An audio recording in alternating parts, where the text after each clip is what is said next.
One of the giants in the history of the philosophy of science, Karl Popper, once famously observed that a theory that explains everything explains nothing. And to be sure, the theory of catastrophic anthropogenic climate change appears to explain everything. After all, we all know that climate change makes for shorter winters, except for when it makes for harsher winters, and climate change means less snow, except for when climate change means more snow. And climate change causes droughts in California and floods in Texas and Oklahoma, and generally makes wet places wetter and dry places drier, except when it makes wet places drier and dry places wetter. And climate change causes more hurricanes at the same time as it causes less hurricanes. Climate change causes more rain but less water, and less rain but more water.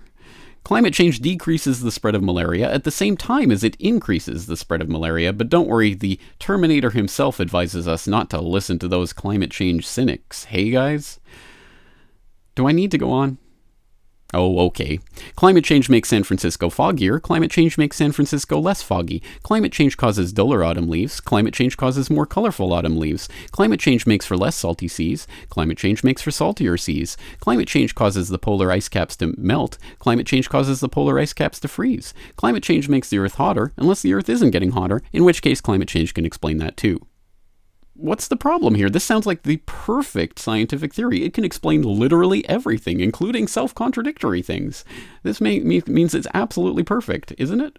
Well, no, not according to Karl Popper and the philosophers of science. And within the philosophy of science, there's something called the demarcation problem. How do you differentiate science from pseudoscience? If you're at all interested in this, I would suggest you read through Karl Popper's Conjectures and Refutations, in which he lays out his criterion for differentiating science and pseudoscience, namely falsification. What on earth does he mean by this? Well, he starts with the very simple but very profound observation that people are attracted to pseudoscientific theories by their apparent explanatory power. These theories appear to be able to explain practically everything that happened within the fields to which they referred.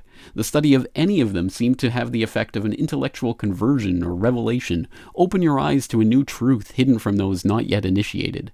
Once your eyes were thus opened, you saw confirmed instances everywhere. The world was full of verifications of the theory. Whatever happened always confirmed it.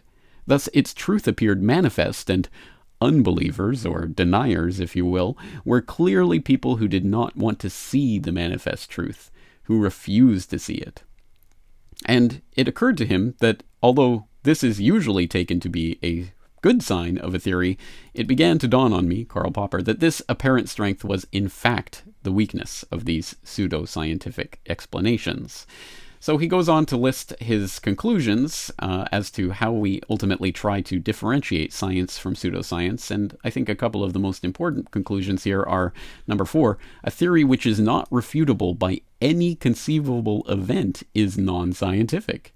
Irrefutability is not a virtue of a theory, as people often think, but a vice. And also number 7 here, some genuinely testable theories, when found to be false, are still upheld by their admirers, for example, by introducing ad hoc some auxiliary assumption, or by reinterpreting the theory ad hoc in such a way that it escapes refutation. Such a procedure is always possible, but it rescues the theory from refutation only at the price of destroying, or at least lowering, its scientific status.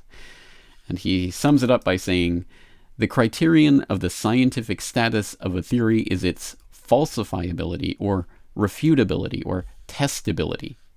So I would say that the ball is in the court of the believers of the catastrophic anthropogenic climate change hypothesis.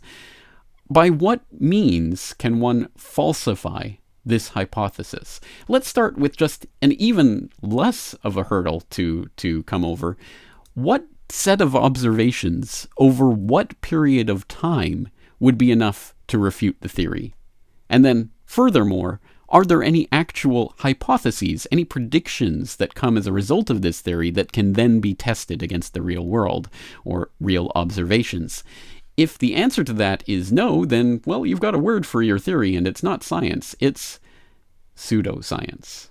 So, again, the onus is on the believers in the catastrophic anthropogenic climate change hypothesis to come up with some way that you can test and potentially falsify this theory. Because if you can't come up with any actual way to answer that question of how you falsify the theory, then you might as well just pray to your witch doctors to save you from the weather gods. James Corbett, CorbettReport.com.